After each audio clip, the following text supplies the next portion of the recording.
Morning students. आज हम चौथा पाठ सच्ची मित्रता, पाठ नहीं एक प्रकार से कविता ही है ये, इसको पढ़ेंगे। इससे पहले हमने तीसरा पाठ परीक्षा वाला पढ़ा था। आज जो पाठ है हमारा मित्र के गुणों के ऊपर आधारित है और सच्ची मित्रता इसका कविता का नाम रखा गया है। आज के पाठ में हमारे कविता ना होकर श्री रामचरितमानस की चौपाइयाँ हैं, जिसमें श्री रामचंद्र जो हैं सुग्रीव को सच्चे मित्र के लक्षण बताते हैं। तो सबसे ऊपर जो परिचय दिया गया है यहाँ पहले आप उसके बारे में सुनिए। सबसे ऊपर बताया गया आपको प्रस्तुत पाठ गोस्वामी तुलसीदास विरचित महाकाव्य रामचरितमानस के किष्किंधा कांड से उद्धृत है। तो ये जो आपके सामने चौपाइयाँ यहाँ पर पुस्तक में दी गई हैं वो हमारे जो धार्मिक महाकाव्य रामचरितमानस के किष्किंधा कांड से ली गई है।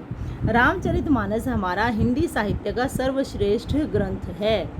इसका मतलब कि हमारा जो धार्मिक जो साहित्य होता है उसमें और हिंदी साहित्य के अनुसार रामचरितमानस सबसे सर्वश्रेष्ठ ग्रंथ है, क्योंकि इसके अंदर जो बातें बताई गई हैं वो किसी अन्य ग्रंथ में नहीं है। इसके जो पात्र हैं वो आदर्शवादी आदर्शों को मानने वाले हैं और उदात्त चरित्र के हैं कि जिनके चरित्र महान हैं।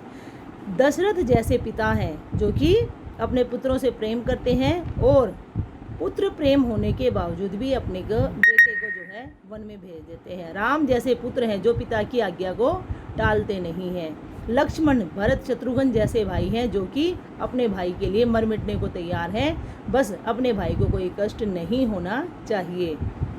हनुमान जी जैसे सेवक हैं और सुग्रीव जैसे मित्र अन्यत्र दुर्लभ हैं। तो ये जो हमारा रामचरितमानस ग्रंथ है इसके अंदर ऐसे पात्र हैं जो कि हमें हमेशा ही शिक्षा देते रहेंगे। तो उसी के किष्किंधा कांड से यहाँ कुछ चौपाइयाँ आपके लिए ली गई हैं और उन चौपाइयों के माध्यम से श्री राम ने सुग्रीव को डर से मुक्त करने के लिए सच्चे मित्र के लक्षण बताए, क्योंकि इन चौपाइयों में उस समय का वर्णन है जब श्री राम और सुग्रीव की मित्रता हो जाती है और सुग्रीव बाली से जो कि डरे हुए हैं वो बताते हैं कि मुझे बाली से बहुत डर है और मैं उससे डरा हूँ, इसलिए इधर उधर नहीं जाता हूँ। यदि आप मेरे मित्र बन गए हैं तो आप ज़रूर मेरी सहायता करेंगे।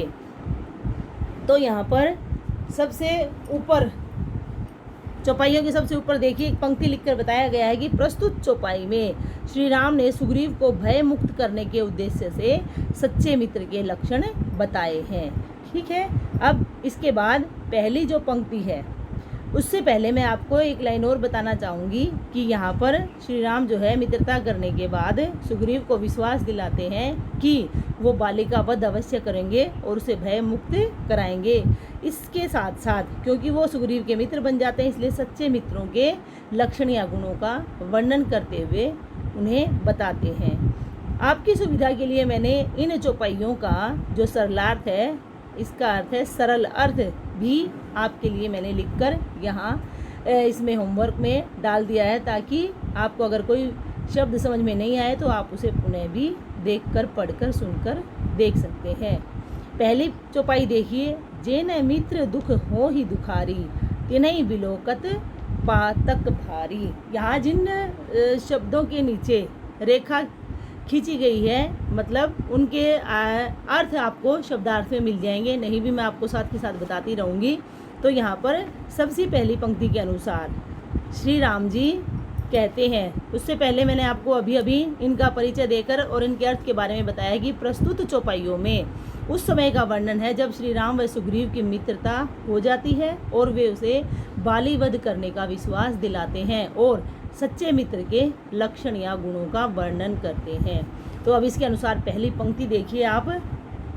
श्री राम जी सुग्रीव से कहते हैं कि जो लोग जे न मित्र दुख हो ही दुखारी, जो लोग मित्र के दुख से दुखी नहीं होते, तिन्हीं बिलोकत पातक भारी।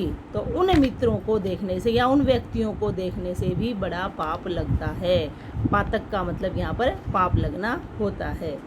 अगली पंक्ति, निज दुख गिरी सम रज करी जाना। यहाँ पर गिरी और सम अलग अलग भी हो सकते हैं, लेकिन आपकी पुस्तक में जो है इनको इकट्ठा दिखा दिया गया है। तो उसके आधार पर दूसरी पंक्ति है, निज दुख गिरि सम रज करी जाना, मित्रक दुख रज मेरु समाना।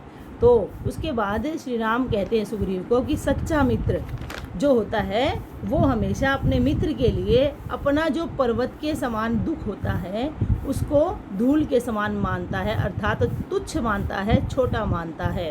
और अपने मित्र का दुख रज मेरु समाना, और जो मित्र का दुख होता है उसको सुमेरु रज मेरु, मेरु जो है यहाँ पर एक पर्वत का नाम है जिसका पूरा नाम होता है सुमेरु।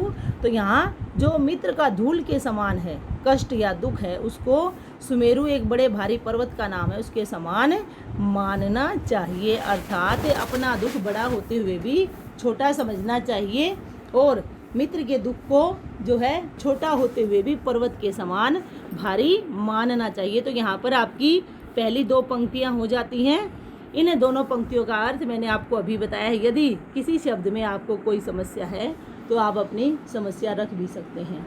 अब अगली पंक्ति देखिए, जिनके असीमति सहज न आई, 63 कत हठी करत मिताई, कुपथ निवारी सुपथ चलावा, गुण प्रगटई अवगुण नि दुरावा। यहाँ पर देखिए जिनके नीचे पंक्ति है, असीमति के नीचे पंक्ति है, तो इनके अर्थ यहाँ पर होंगे। जिनका जो अर्थ है, जिनमें असी ऐसी, मति माने बुद्धि होती है, हमने पहले भी जाना है, कत माने क्यों, उसके साथ हठी हट के लिए आया है कि हट क्यों करते हैं, करत माने करना, और कुपथ माने जो बुरा मार्ग होता है उसके लिए आया है, निवारी माने रोककर, और सुपथ अच्छा पथ होता है, प्रगट माने प्रगट करना होता है, अवगुणनी का मतलब होता है अवगुण, और दुरावा आपके लिए छिपाए जाते हैं। इस प्रकार इन चारों पंक्तियों की जो चौपाई है इनका अर्थ अब आप समझिए। सबसे पहला है, जिनके असीमति सहज न आई, 63 कत हठी करत मिताई। तो अब इन पंक्तियों के अनुसार जिन लोगों को स्वभाव से ही अच्छी बुद्धि प्राप्त नहीं है, मति माने बुद्धि है, ठीक है, तो जिनकी बुद्धि जो है स्वभाव से ही अच्छी नहीं है, 63 कत हठी करत मिताई, मिताई माने होता है मित्रता। तो ऐसे व्यक्तियों को जिद करके या हठ करके किसी से भी मित्रता नहीं करनी चाहिए, क्योंकि मित्रता का भी धर्म होता है, उसे निभाना पड़ता है। इसलिए कुपथ निवारी सुपथ चलावा, गुण प्रगटई अवगुण नि दुरावा। उनके अनुसार जब किसी से मित्रता कर लेते हो श्री राम जी के अनुसार, तो मित्र का क्या धर्म बन जाता है? मित्र का धर्म होता है कि वह अपने मित्र को बुरे मार्ग, कुपथ बुरे मार्ग से रोककर सुपथ अच्छे मार्ग पर चलाए। अच्छे मित्र का ये एक गुण होता है कि वो अपने मित्र को बुरे मार्ग से रोककर अच्छे मार्ग पर चलावे। गुण प्रगटई अवगुण नि दुरावा। और अच्छे मित्र क्या एक और गुण होता है कि वो जो उसका मित्र है उसके गुणों का तो क्या है, प्रकट करने का काम करता है, बखान करने का काम करता है, उनको दिखाता है कि मेरे मित्र में इतने अच्छे गुण हैं। और अवगुणों को छिपाने का काम करता है, उनको छिपाता है ताकि उसके मित्र के जो है अवगुणों का किसी को पता ना लगे और उसके मित्र की कोई बुराई ना करे। इसलिए जो सच्चा मित्र होता है वो अपने मित्र के लिए ऐसे इस प्रकार के काम करता है। तो यहाँ पर श्री राम ने सुग्रीव जी को अच्छे मित्र के ये लक्षण बताए हैं। आपको आज यही काम जो है करना है, कॉपी में इसकी ये चारों चौपाइयाँ लिखनी है। आपका दिन शुभ हो। धन्यवाद।